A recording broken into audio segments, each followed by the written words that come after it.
ઘણી બધી રીલ્સો અમારી ટ્રેન્ડિંગમાં છે કલ્પેશભાઈ આ યુવાન વર્ગના હિસાબેથી ત્યારે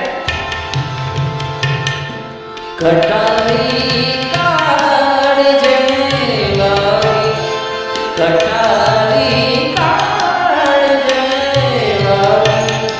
તમારી યાદ આવે છે રહું છું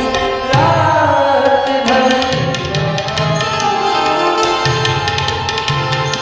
રહું છું રાત ભર જાગી તમારી યાદ આવે છે કટા